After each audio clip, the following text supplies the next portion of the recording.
네, 우리 하나님 예배하러 오신 모든 성도님들을 환영합니다. 주님께서 주시는 평강이 늘 함께 하시기를 바랍니다. 우리 옆 사람 인사하면 좋겠습니다. 잘 오셨습니다. 하나님의 은혜가 평강이 늘 함께 하시길 바랍니다. 축복합니다. 네. 저는 지난 한 주간 휴가를 잘 다녀왔고요. 특별히 지난 주일에는 우리 다른 교회 두 곳에 가서 또 예배도 드리고 그 교회는 어떻게 신앙생활 하는지 이렇게 둘러보기도 그렇게 했습니다.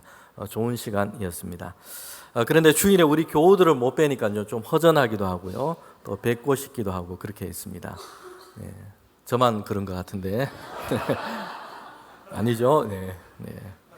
한편에는 어려운 중에 혹시 우리 예배에 나오지 못한 교우들이 계시지 않을까 이렇게 마음이 쓰이기도 했습니다. 여러분 한 주간 평안하셨습니까? 네. 우리는 잠시 늘 있었던 곳을 조금이라도 떠나게 되면요 깨닫게 되는 것이 있습니다. 더 알게 되는 것, 새롭게 알게 되는 것 있습니다. 인류 최초로 이제 달 탐사를 위해서 우주 공간으로 탐사선을 보내게 됩니다. 그들은 지금까지 태어나고 자라고 살아왔던 지구를 떠나서 우주 공간에 그렇게 가게 된 것입니다. 그러면서 그들이 보고 놀랐던 것이 있어요. 그건 뭐냐면 지구가 아름답다는 것입니다. 지금까지 살아왔던 그 지구가 이렇게 아름다운지 더 잘 알게 됐다는 것입니다. 여러분 그렇지 않습니까? 역설적입니다. 집에 있을 때는 몰랐는데 집을 떠나면요, 집이 좋구나 이것을 알게 됩니다. 여름이 되면 사람들이 들뜬 마음으로 또 휴가를 보내고 휴양지를 가기도 합니다. 여행을 가기도 합니다. 좋은 곳에 여행을 하고요, 좋은 것을 먹고 좋은 풍경을 다 보고 그렇게 지냅니다. 그렇게 하다가 이제 돌아오는데 집에 도착해서 문을 열면서 들어오면서 벌써 하는 말이 있습니다. 여러분 무슨 얘기를 하십니까? 집이 좋다라는 얘기예요. 집이 최고다 이렇게 얘기합니다. 좋은 곳에 가서 시간을 잘 보냈습니다. 그리고 좋은 것을 다 보고 왔습니다. 그런데 매번 돌아올 때마다 우리가 내리는 결론이 있어요. 마지막 말이 뭐냐면 그래도 집이 좋다라는 것이에요. 그래서 여행이나 또는 휴양지를 가거나 이렇게 보내면서 얻게 되는 가장 큰 유익 중에 한 가지가 있다면 돌아갈 집이 있다는 그 소중함을 알게 된다는 것. 그리고 그동안 익숙해서 잊어버렸는데 집이 정말 좋다 이걸 깨닫게 된다는 것입니다. 제가 지난 주일에 우리 다른 교회 방문하고 이제 예배를 드리고 왔습니다. 그리고 나니 이 말을 꼭 하게 됩니다. 우리 교회가 좋다라는 것이요. 네. 좋은 교회, 믿음의 공동체, 좋은 믿음의 공동체는 어떤 곳일까요? 사실 우리 교회보다 훨씬 더 쾌적하고 넓은 예배당을 가진 교회는 얼마든지 많습니다. 사람들이 더 많이 모이고 좋은 시설을 가지고 있고 또 더 다양한 프로그램과 여러 가지 것들이 잘 준비되어 있는 그런 교회들도 얼마든지 많습니다. 그런데 제게 좋은 교회, 그리고 여러분에게 좋은 교회, 그런 교회는 어떤 교회입니까? 하나님을 믿고 예배하면서 함께 마음을 나누고 함께 서로와 위로와 기쁨을 나눌 수 있는 그런 좋은 성도들이 있는 곳일 것입니다. 그래서 좋은 교회는요 서로 함께 좋은 성도들이 많은 교회입니다.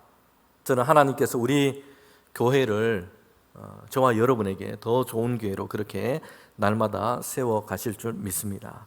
기쁨의 사람, 은혜의 사람, 사랑의 사람들로 세우시고 우리 교회가 우리 각자에게 서로에게 더 좋은 교회가 되어가기를 원합니다. 그래서 하나님이 공급해 주시는 생명의 능력이 우리에게 풍성하고 그리스도 예수로부터 오는 소망과 위로를 함께 나누는 이런 믿음의 공동체, 우리 좋은 교회를 세워가는 저와 여러분 되기를 원합니다.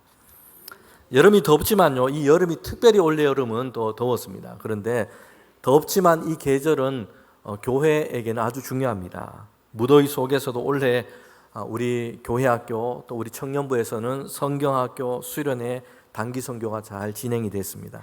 아무런 사고 없이 어려움 없이 하나님의 돌보심과 은혜 가운데 이렇게 잘 마치게 됐습니다. 하나님께 감사함과 영광을 올려드리게 됩니다.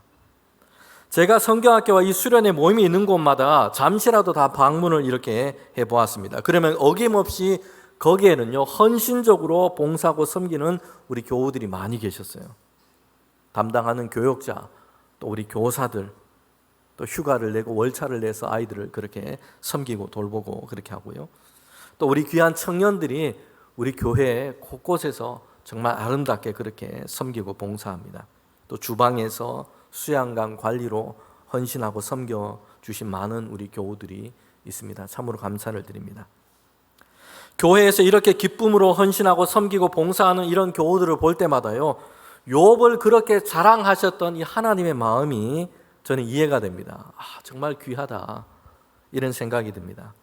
제가 중고등부 연합 이렇게 수련회 하는 곳에 가니까요, 주방에 봉사하러 오신 그 권사님 한 분이 직장에서 일하시다가 이제 갈비뼈에 금이 가는 이런 부상을 그렇게 입었습니다. 그런데 수련회 아이들 식사를 그렇게 준비하겠다고, 섬기겠다고 이렇게 오셔서 그렇게 봉사하는 걸 봤습니다. 제가 그날 밤에 잠이 잘 오지 않더라고요. 다친 곳에 무리가 되면 안 되는데, 이런 마음이 있기도 했고요. 또 한편에서는 정말 이렇게 주님의 일을 사랑함으로 감당하는 것을 보면서 너무 감사했고요, 감동이 됐습니다. 욥을 막 자랑하는 그 하나님의 심정과 마음이 이해가 됐어요. 그러면서 제가 하나님께 아뢰게 됩니다. 하나님, 이렇게 좋은 성도들이 있는 우리 대봉교회, 하나님의 은혜와 복으로 또 그 가정을 채워주시고 더하여 주십시오. 이런 기도가 나오게 됩니다. 하나님께서 우리 성도들의 이런 섬김과 봉사를 기쁘게 받으신 줄 믿습니다. 그리고 우리 교회와 또 우리 다음 세대, 우리 자녀들이 더욱더 하나님을 사랑하는 믿음의 사람들로 그렇게 열매와 결실이 되도록 우리의 섬김과 봉사를 사용하실 줄 믿습니다. 여러분, 사도행전에 오늘 우리가 본문을 보면요, 바울이 이제 세 번째 전도 여행을 시작하고 있다는 것을 보게 됩니다. 바울은 자신이 파송했던 이 안디옥 교회에 잠시 머물렀다가요, 다시 전도 사역을 위해서 출발하게 됩니다. 그가 이전에 전도했던 갈라디아와 부르기아 지역을 이렇게 향해서 갔고요, 다시 에베소에 이르게 됩니다. 사도행전 18장 22절부터 23절에 보면 여기에 대해서 이렇게 얘기하고 있습니다. 가이사라에 상륙하여 올라가 교회의 안부를 물은 후에 안디옥으로 내려가서 얼마 있다가 떠나서 갈라디아와 부르기아 땅을 차례로 다니며 모든 제자를 굳건하게 하니라. 여러분, 이렇게 해서 세 번째 전도 여행을 바울은 다시 출발하게 된 것입니다. 이전에 바울의 이 전도 사역에 대해서 제가 말씀을 짧게 드렸습니다. 첫 번째 사역은요, 소아시아 지역에서 전도 사역을 시작했습니다. 대략 1년에서 2년 정도 계속되었고요, 유대인들을 넘어서 본격적으로 이방인을 향해서 예수님의 이 복음을 그들에게 증거하게 됩니다. 이동 거리로만 보면 대략 한 2,500km 이상 되는 이 거리를 다니게 된 것입니다. 바울은 여기에 그치지 않고 2차 전도 여행도 하게 됩니다. 성령의 이끄심을 따라서 바울이 계획했던 곳과 다른 곳을 향해서 가게 됩니다. 마케도니아 지역이었습니다. 유럽이었어요. 그래서 유대와 소아시아라는 지역을 넘어서 이번에 두 번째 전도 여행에서는 다른 지역을 향해서 선교와 전도의 문이 열리게 된 것입니다. 두 번째 이 전도 여행은요, 대략 한 4년 정도 그렇게 진행이 됐어요. 이동한 거리로 보면 약 5,000km 이상 바울은 이동하면서 예수님의 복음을 전했습니다. 여러분, 그리고 바울이 다시 이제 선교 여행을 시작하게 된 것입니다. 사도행전이 보여주는 이 바울의 모습을 보면 여러분 어떻습니까? 여러분은 어떤 생각이 드십니까? 저는 가끔 이런 생각을 할 때가 있습니다. 아니, 이미 이렇게 열심히 했는데 이만하면 되지 않냐, 이런 생각이 들 때도 있습니다. 그런데 바울은요, 이미 여러 지역을 다니고 여러 도시를 다니면서 복음을 전하며 전도 사역을 했어요. 반대와 핍박을 당하기도 했고요, 시련을 당하기도 했습니다. 전도와 선교에 있어서는 다른 누구와 비교할 수 없을 정도로 사도 바울은 정말 많은 수고를 했습니다. 많은 결실을 얻기도 했습니다. 그런데 바울은요, 이만하면 되었다, 거기에서 멈추거나 중단하지 않았어요. 다시 선교와 전도의 길을 그는 걷고 있다는 것입니다. 바울은 안디옥이나 그가 세운 다른 도시에 있는 교회를 위한 일을 충분히 감당할 수도 있습니다. 한 곳에 머물면서 가르치고 양육하고 그렇게 목회를 하면서 나름대로 주님의 위한 일, 교회를 위한 사역을 할 수 있어요. 그런데 바울은 그렇게 하지 않았다는 것이요. 다시 전도와 선교의 여행을 출발하고 있습니다. 여러분, 왜 그렇습니까? 한 곳에 머물러서 목회를 하느냐 아니면 선교를 하느냐, 이 문제가 아니라, 여러분, 바울에게는요, 1차적으로 그 자신에게 주신 하나님의 이 사명이 분명했기 때문입니다. 그 자신에게 주신 하나님의 사명이 그에게는 있었기 때문입니다. 사도행전 20장 24절에 보면 이렇게 말씀합니다. 내가 달려갈 길과 주 예수께 받은 사명 곧 하나님의 은혜의 복음을 전하는 일을 마치려 하면은 나의 생명조차 조금 더 귀한 것으로 여기지 아니하노라. 여러분, 바울은요, 하나님께서 그 자신에게 맡겨주신 그 사명이 무엇인지 알았어요. 이방인의 사도로 예수님의 이 복음을 세계 가운데 전하는 것이었어요. 그래서 바울은요, 자신의 편의와 자신의 필요보다 훨씬 더 중요하게 생각하는 것이 있었어요. 심지어는 주변 사람들과 주변에 그를 따르는 성도들이 바울에게 그 자신에게 요청하는 것보다 이것을 더 중요하게 생각했습니다. 바울은 하나님께서 그에게 주신 사명, 하나님께서 그에게 주신 그 비전을 향한 이런 삶을 살고자 했던 것입니다. 여러분, 이것이 바울이 전도자 바울이 되게 했던 것입니다. 그리고 이런 바울을 통해서 하나님은 세상을 향한 복음 전도를 위해 의미 있게 그의 삶을 사용하신 것입니다. 성도 여러분, 우리가 하나님의 뜻과 목적을 따라서 살아가려고 할 때는요, 이것을 어렵게 하는 시험이 여러 가지 있지만 그 중에 한 가지가 있다면 바로 우리 스스로가 생각하는 이 적당함에 머물러 버리는 것입니다. 야, 이만하면 됐다 생각해 버리는 것이죠. 최선을 이루지 못하게 하는 큰 적은요, 나태함뿐만이 아니에요. 적당함도 해당이 됩니다. 적당함이 오히려 더 위험합니다. 그 위험성을 잘 못 느끼고 있기 때문입니다. 잘 드러나지 않기 때문입니다. 경영학에서 뛰어난 스승으로 손꼽히는 사람이 있는데요, 짐 콜린스라고 하는 이 사람입니다. 그는 기업에 대한 연구를 많이 했습니다. 그런데 생각보다 이 기업의 이 생명이 길지 못하다는 것을 그가 보게 됐습니다. 기업의 중요한 그 가치를 가지고 성장해가고 이 성장을 계속해서 이루어가는 이런 기업들이 생각보다 많지 않다는 것입니다. 그는 이렇게 기업들이 이런 이유를 진단하게 됩니다. 그러면서 이렇게 얘기를 시작하고 있습니다. 좋은 것은 위대한 것의 적이다 라고 얘기를 합니다. 한때 많이 성공했던 기업들이 있는데요, 그런데 더 이상 그 기업의 중요한 가치를 잃어버리고 더 이상 위대해지지 못하는 이유가 있습니다. 그것은 최악의 상태에 머물렀기 때문이 아니라 적당히 좋음에 스스로 만족하며 머물러 버렸기 때문입니다. 거기에 머물면서 더 위대함으로 나아가지 못했던 것입니다. 이 정도면 됐지, 이만하면 됐어 라고 생각해 버리는 것이죠. 그래서 적당히 좋음, 적당히 괜찮음, 여기에 그냥 머물러 버린 것이죠. 적당히 좋음, 적당히 괜찮음은 목적지가 아닙니다. 좋음을 넘어서 위대함으로 나아가야 한다, 이렇게 얘기를 하고 있습니다. 성도 여러분, 교회도 그렇고요, 우리가 하나님 안에서 우리에게 주신 그 신앙의 삶을 살아가는 모습도 그렇습니다. 스스로 생각하기에 이만하면 좋은 편이고, 이만하면 괜찮은 편이고, 이만하면 그래도 뭔가 좀 한 것 같고. 그런데 여러분, 그것이 하나님 보시기에 더 좋음, 하나님이 보시기에 더 존귀함으로 나아가지 못하게 하는 함정이 될 수 있다는 것을 기억하십시오. 구약 성경에 보면 갈렙이라는 인물이 나오는데요, 젊은 시절 여호수아와 함께 이 가나안 땅을 정탐했던 인물이었습니다. 그때 10명의 이 정탐꾼은요, 부정적인 보고를 했습니다. 땅은 좋은데 문제는 거기에 거대한 이 거인 족속이 살고 있다는 것이요. 그래서 우리가 그 가나안 땅에 들어가면 그들과 싸워서 이길 수 없고 우리는 다 죽고 말 것이다 라는 보고를 했습니다. 갈렙과 여호수아는요, 같은 땅을 보고 왔는데 똑같은 상황을 보고 왔습니다. 그런데 두 사람은 다르게 이야기를 하게 되죠. 민수기 14장 8절부터 9절에 보면 이렇게 그들이 보고합니다. 여호와께서 우리를 기뻐하시면 우리를 그 땅으로 인도하여 들이시고 그 땅을 우리에게 주시리라. 이는 과연 젖과 꿀이 흐르는 땅이라.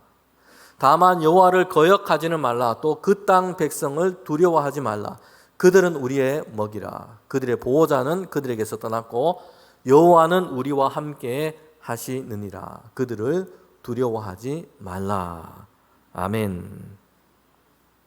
여러분, 그들은 하나님께서 약속하신 그 말씀 안에서, 그리고 하나님을 향한 그 믿음을 가지고 그들 앞에 있는 그 상황을 해석해낸 것입니다. 상황과 여건이 우리의 믿음을 결정하는 것이 아닙니다. 우리는 반대가 되어야 합니다. 하나님을 향한 그 믿음이 우리가 처한 상황과 현실을 새롭게 보게 하고 새롭게 해석하게 해야 합니다. 세상과 삶의 상황 때문에, 내 처지 때문에 우리의 믿음이 흔들리는 것이 아니라 반대가 되어야 합니다. 우리의 믿음이 세상을 흔들고 상황을 돌파하고 이렇게 하는 능력이 되는 것입니다. 아멘. 댁에 가서 아멘 하지 마시고, 네, 아멘입니까? 네, 아멘. 네. 찬송가 377장 후렴구에는 이렇게 찬송하고 있습니다. 믿음이 이기네, 믿음이 이기네. 주 예수를 믿는 믿음이 온 세상 이기네.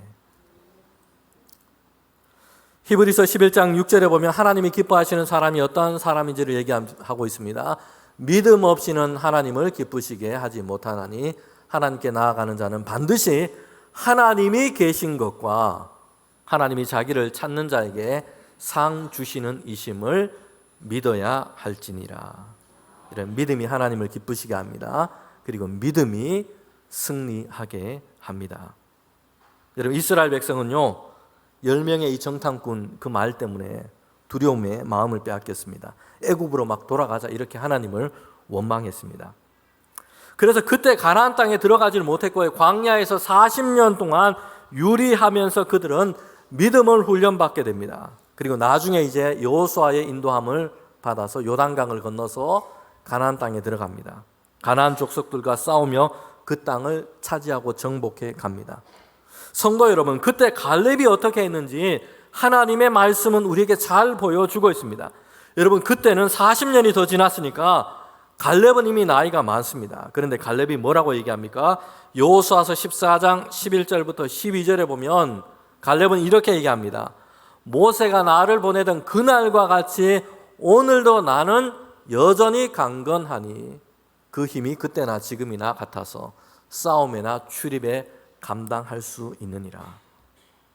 여러분, 갈렙의 힘이 어디서부터 오는 겁니까?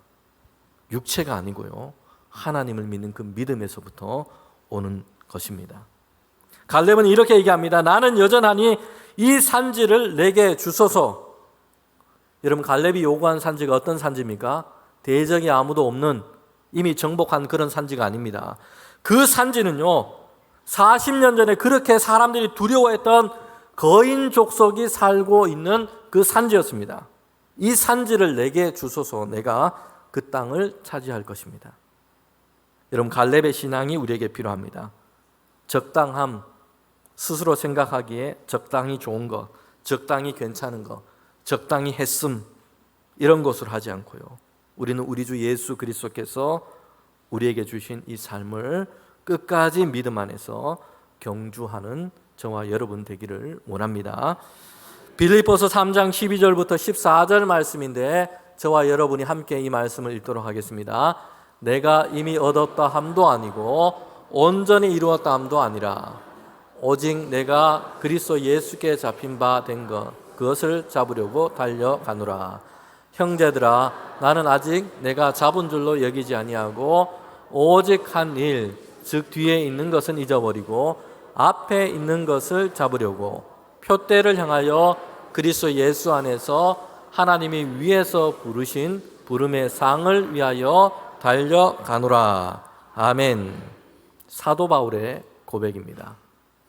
표대를 향하여 그리스도 예수께서 하나님께서 위에서 부르신 그 부르심의 상을 향하여 그는 달려가고 있습니다. 바울은 이렇게 세 번째 전도 여행을 시작했고요. 그 첫 번째 부분이 오늘 우리가 읽은 이 본문의 말씀입니다. 그리고 오늘 본문에서 중요한 내용은요, 아볼로라고 하는 이 사람이 더욱더 온전하게 세워진 일이었습니다. 이 일을 사도행전이 우리에게 기록해서 말씀하고 있는 이유가 있습니다. 여러분, 그것은요, 성도들 중에 아볼로의 상태에 놓여 있는 경우가 많기 때문입니다. 그리고 아볼로처럼 성경이 말씀하는 믿음의 도를 우리가 더 정확하게 알고 더 온전하고 풍성한 하나님의 은혜의 세계로 우리가 들어가야 하기 때문입니다. 바울이 적당함에 머물지 않고 계속해서 전도 사역을 향해 나아간 것과 같습니다. 아볼로는요, 자신이 알고 있는 성경의 지식과 복음의 초보에 머물지 않고 적당함에 머물지 않고 더 확실하고 더 분명한 은혜의 복음으로 나아가게 된 것입니다.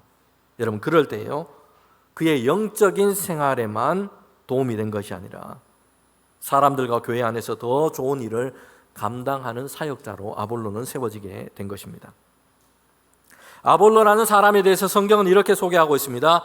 사도행전 18장 24절부터 25절에 보면 아볼로에 대한 중요한 소개들이 많이 나오고 있습니다. 출신 지역, 그의 혈통, 그의 특징과 장점, 그의 성품을 짐작하게 해줍니다. 이런 아볼로는요, 알렉산드리아에서 태어났습니다. 그리고 성장을 했고요, 그는 유대인이었습니다. 알렉산드리아라고 하는 곳은요, 당시 로마 지배하에서 3대 도시에 속했던 그런 곳이었습니다. 로마, 알렉산드리아, 그리고 에베소, 이 세 개의 도시가 당시에는요, 가장 컸던 3대 도시였습니다. 알렉산드리아는 거대한 도시였고 인구가 많은 곳이었습니다. 그런데 이런 곳만으로 유명한 것이 아니었어요. 국제적인 도시였어요. 교통과 물류의 이런 중심지였고요, 더군다나 학문이 아주 발달했던 이런 지역, 이런 도시였습니다. 여러분, 알렉산드리아는요, 고대로부터 유명했던 도서관이 이 알렉산드리아라는 도시에 있었습니다. 알렉산드리아 학파라 불리는 일군의 철학자들이 활동했던 주 무대이기도 했습니다. 헬라 문화와 철학이 아주 발전했던 곳이었습니다. 그리고 유대인들도 많이 거주했던 도시였어요. 여러분, 이 도시의 명성에 걸맞게 이 도시에서 성장했던 아볼로는 이 도시의 특징과 아주 잘 어울리는 그런 사람이었습니다. 그는 학문에 뛰어났고요, 그는 언변이 아주 좋은 사람이었습니다. 여러분, 학문을 많이 배우고 많이 안다고 해도 사실 말에 능하지 못한 경우들도 있습니다. 사도 바울이 사실 그랬습니다. 바울은 율법에 능통했던 지식을 가진 사람이었고요, 글을 쓰는데 탁월했던 사람이었습니다. 그런데 성경은 바울에 대해서 이렇게 얘기합니다. 그는 말에 능하지 못했다라고 얘기를 하고 있어요. 구약 성경의 이스라엘의 위대한 지도자였던 모세도 마찬가지였습니다. 그는 말에 능하지 못한 사람이었습니다. 언변이 좋지 못했다는 것이요. 성도 여러분, 가르치는 사람에게 정말 유익한 장점이 있다면 말에 능하다라는 것입니다. 지도자에게도 마찬가지입니다. 그런데 아볼로는 이런 장점을 가진 사람이었습니다. 뿐만 아니라 아볼로는 성경에 능통했습니다. 헬라파 유대인으로 그는 성장했는데 율법서와 선지서에 능통하게 많은 지식을 가지고 있었습니다. 오늘 우리로 본다면 구약 성경에 대해서 많이 알고 있는 사람이었습니다. 아볼로는 유대인으로 자랐는데 그의 가정은 이미 예수 그리스도에 대해서 알고 신앙을 가진 것으로 보입니다. 그래서 어려서부터 주의 도를 배웠고 아볼로는 예수님에 관한 것을 자세히 말하고 강론했습니다. 유대인들의 회당에서도 토론하고 그리고 변론하는 일을 마다하지 않았던 이런 인물이었다는 것입니다. 성도 여러분, 그런데 아볼로에 대한 소개를 하면서 그 끝에 아볼로가 가진 그 한계 한 가지를 덧붙여서 얘기를 하고 있습니다. 18장 25절에 보면 그가 일찍이 주의 도를 배워 열심으로 예수님에 관한 것을 자세히 말하며 가르치나 요한의 세례만 알 따름이다 라고 얘기합니다. 요한의 세례까지만 잘 아는 사람이라고 얘기하고 있어요. 우리는 이 본문을 읽으면서 아볼로에 대해서 이 마지막 구절 때문에 아볼로를 과도하게 평가절하해서는 안 됩니다. 너무나 부족한 사람이고 성경과 신앙에 대해서 제대로 아는 것이 없는 사람, 이렇게 평가해서는 안 된다는 것입니다. 아볼로는요, 교회를 위한, 성경을 위한 탁월한 교사였습니다. 분명합니다. 그런데 그의 암과 가르침은요, 그 강조점이 조금 빗나가 있었던 겁니다. 더 중요하게 알아야 할 이 복음의 핵심을 정확하게 가르치고 있지 못했다는 것이에요. 여러분, 그래서 바울의 동역자인 이 브리스길라와 아굴라가 이것을 교정해 주게 된 것입니다. 우리가 돋보기로 이 불을 붙여본 이런 경험이 다 있을 겁니다. 저도 어릴 적에 이 돋보기 가지고 불장난을 그렇게 하기도 했습니다. 신문지 같은 데다 이제 종이에 불을 붙이러 가면요, 돋보기로 붙이러 가면 어떻게 해야 됩니까? 그냥 햇빛을 통과해서는 안 되고요, 빛의 초점이 아주 작도록 그냥 작은 점이 될 정도로 집중해서 이렇게 빛을 모아야 합니다. 그럴 때 이제 연기가 나고 거기 불이 붙게 됩니다. 아볼로에게 교정돼야 할 부분이 있었는데 바로 이것이었습니다. 구약의 예언자로부터 세례 요한까지 전하는 성경에 예언하고 있는 그리스도에 대한 이 예언과 그리스도의 오심에 대한 말씀을 아볼로는 너무나 잘 알고 있었다는 것입니다. 그런데 예수 그리스도께서 하나님의 말씀을 따라서 오셔서 이루신 그 은혜의 복음에 대해서 정통하게 집중해서 잘 알지 못했다는 것이에요. 하나님의 도, 구원의 도에 대해서 핵심적인 이 초점이 분명하지 못했다는 것입니다. 성도 여러분, 그 초점이 뭡니까? 예수님의 십자가와 부활, 그리고 성령의 역사에 관한 것이었습니다. 여기에 아볼로가 좀 부족했고 여기에 초점을 맞추지를 못했던 것입니다. 신앙의 알맹이에 대해서 초점을 맞추지를 못했던 것입니다. 여러분, 그래서 아볼로는 그리스도 안에서 하나님이 이루신 그 은혜의 복음에 대해서 더 깊이 그가 알아야 했던 것입니다. 아볼로의 이런 부족함이 사실 오늘 교회와 우리 많은 성도들이 가지고 있는 그런 모습이기도 합니다. 초점을 맞춰야 할 가장 중심적인 것에서 우리가 초점을 두지 못하고 있을 때가 많다는 것이에요. 아볼로는요, 학문에도 뛰어나고 성경에도 능통한 사람이었습니다. 그런데 브리스길라와 아굴라가 그에게 부족한 것을 이야기하고 하나님의 도에 대해서 그가 더 초점을 맞춰야 하는 것에 정확하게 말할 때에 여러분, 아볼로는 이것을 귀담아 들은 것입니다. 야, 내가 누군데, 내가 얼마나 많이 아는데, 내가 얼마나 많이 배웠는데, 이렇게 하지 않고요, 아볼로는 겸손한 태도로 더 알기를 원했습니다. 이것을 받아들였어요. 그래서 세례 요한의 세례뿐만 아니라 그리스도의 은혜의 복음에 대해서, 성령의 능력과 사역에 대해서 더 알게 되었다는 것이요. 여러분, 그러자 아볼로의 사역은요, 더 힘있게 확장되었던 것입니다. 사도행전 18장 28절에 보면 이는 성경으로서 예수는 그리스도라 증언하여 공중 앞에서 힘있게 유대인의 말을 이김이르라. 아볼로는요, 나는 다 안다, 나는 많이 알고 있다, 이렇게 생각한 것이 아닙니다. 오늘 우리에게도 마찬가지입니다. 우리가 더욱더 예수 그리스도의 그 은혜의 복음을 통해서 성경을 알고 예수 그리스도의 그 은혜의 복음을 통해서 우리의 믿음을 새롭게 새기고 깨닫고 더 깊이 알아가기를 우리는 갈망해야 합니다. 여러분, 세례 요한의 세례만 알았다, 이 말의 의미가 무엇인지 우리가 남은 짧은 시간 우리가 살펴볼 필요가 있습니다. 복음서를 보면요, 세례 요한에 대해서 말씀하고 있습니다. 예수님보다 6개월 먼저 태어났습니다. 세례 요한은 구약의 말라기 이후에 400년 동안 중간기가 지나고 있는데 드디어 하나님께서 보내신 선지자로, 예언자로 세례 요한이 이제 등장하게 됩니다. 제사장 가문에서 태어났고요, 그러나 광야의 빈들로 나가게 됩니다. 낙타 털옷을 입고 메뚜기와 벌꿀을 먹으면서 야인처럼 살았습니다. 그러면서 이스라엘 백성에게 오실 그리스도에 대해서 그는 선포하기 시작했습니다. 하나님의 이 메시지를 선포했던 것입니다. 여러분, 세례 요한의 이 존재는 이미 구약의 이사야 선지자를 통해서 예언되어 있습니다. 마태복음 3장 3절에 보면요, 이렇게 말씀하고 있습니다. 그는 선지자 이사야를 통하여 말씀하신 자라. 일러스되 광야에 외치는 자의 소리가 있어 이르되 너희는 주의 길을 준비하라. 그가 오실 길을 곧게 하라 하였느니라. 아멘. 여러분, 세례 요한은요, 광야의 소리였던 것입니다. 그 소리는 오시는 그리스도에 대해서 말씀하고 있는 소리였습니다. 그리고 주의 백성들로 하여금 오실 그리스도를 위하여 그 길을 준비하도록 하는 사람이었던 것입니다. 요한이 전한 메시지의 핵심이 뭡니까? 그리고 그가 요단강에서 세례를 베풀었는데 그 세례의 의미가 뭡니까? 복음서를 보면 여기에 대해서 자세히 말씀을 해주고 있습니다. 세례 요한은요, 회개하라, 천국이 가까이 왔느니라, 회개하라, 그리스도께서 오신다, 회개하라, 하나님의 나라가 가까이 왔다라고 선포하고 있습니다. 그리고 그들에게 죄를 회개하는 세례를 베풀었다는 것입니다. 요한은 그에게 나오는 자에게 물로 세례를 베풀었어요. 죄를 회개하도록, 죄를 깨닫고 회개하게 하는 이 세례, 회개에 초점을 맞춘 것이었습니다.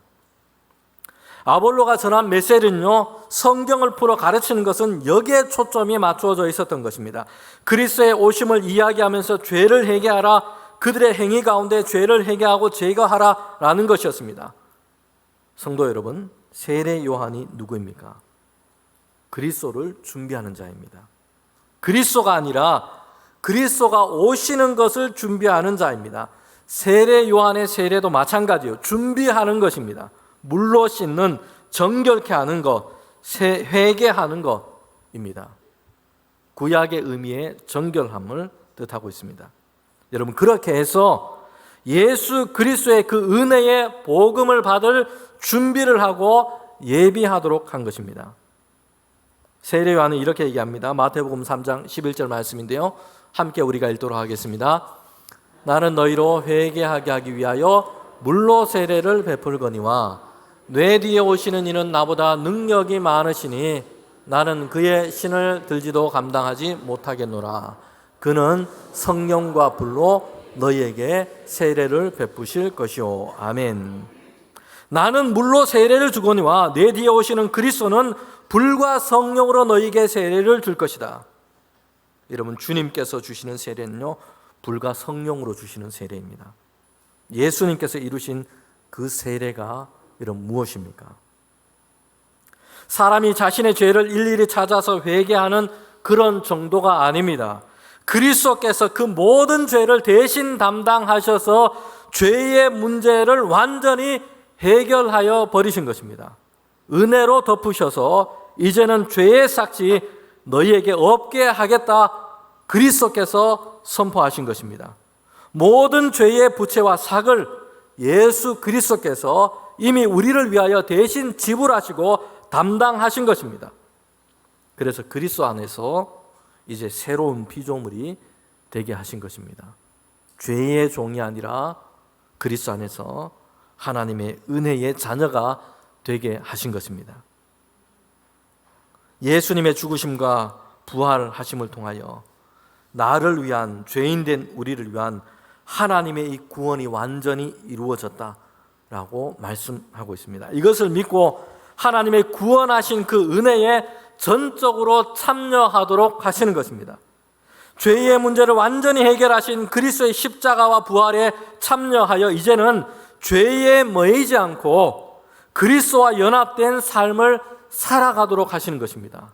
여러분, 이것이 그리스도께서 우리에게 베푸신 세례인 것입니다. 이제 그리스도로 사는 자가 된 것입니다. 죄인된 옛 자가 죽고 이제 그리스도로만 사는 자가 되게 하신 것입니다. 갈라디아서 2장 20절 말씀인데 저와 여러분이 마지막으로 함께 읽도록 하겠습니다.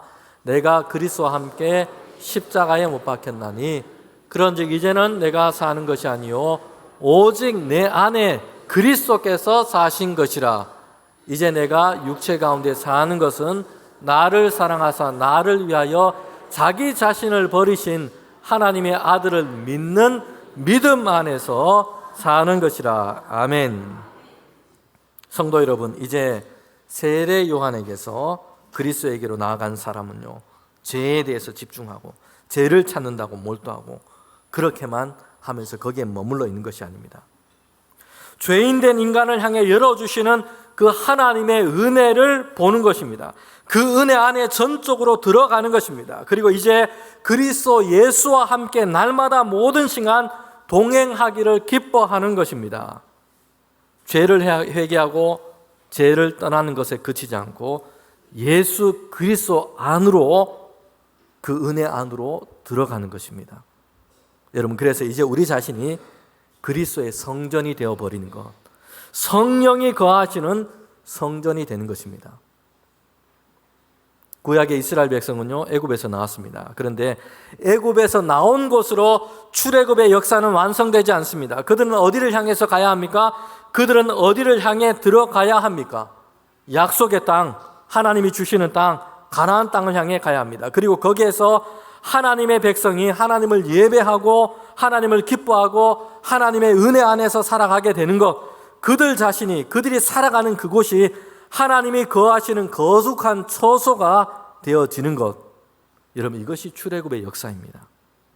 예수님의 세례, 성령의 세례, 더 중요한 것은요, 이제 우리가 그 안에서, 우리 안에 그리스도께서 사시는 것입니다. 그래서 죄를 이기게 하시는 그리스도의 능력으로, 어둠을 이기게 하시는 그리스도의 이름으로, 죽음과 사망과 두려움에 놀라지 않게 하는 그리스도의 생명으로 살게 되는 것, 살아도 주 안에 있고 죽어도 주 안에 있음을 기뻐하는 것, 여러분 이 믿음이 우리에게 열리는 것입니다. 죄와 싸워서 이기는 길은요, 사람이 자기 행동을 하나하나 점검하고 죄와 연관된 행동을 제거하는 것, 이런 것으로 다 되지 않습니다. 그렇게 해서 죄 없다 할 수 없습니다. 더러운 것을 털어내도 나가면 또 묻습니다. 또 더러워집니다. 여러분 죄와 싸워서 이기는 것은요, 이제 우리에게 그리스도께서 사시게 하는 것입니다. 이제 그리스도 안에서 우리가 새롭게 되는 것입니다. 그리스도 안에서 우리가 새로운 피조물이 되는 것입니다. 그리스도 안에서 연합된 삶을 살아가는 것입니다. 죄를 알고 회개하는 것에 그치지 않고 이제 정결하게 되어서 이제는 그리스도와 충만한 교제하는 삶을 살아가게 되는 것, 그 은혜의 삶을 살아가는 것에 우리가 초점을 맞추기를 원합니다. 예수 그리스도께서 이루신 그 승리의 삶을 살아가는 것입니다. 오늘 우리 성도들이 이 말씀을 듣고 이제 죄를 회개하고 죄를 떠나는 것에 그치지 않고 그리스도께서 우리에게 사시고 우리가 그리스도로 사는 성령 안에서 그리스도와 온전한 연합이 되는 세례를 이루어가는 저와 여러분 되기를 주님의 이름으로 축복합니다. 함께 기도드리겠습니다.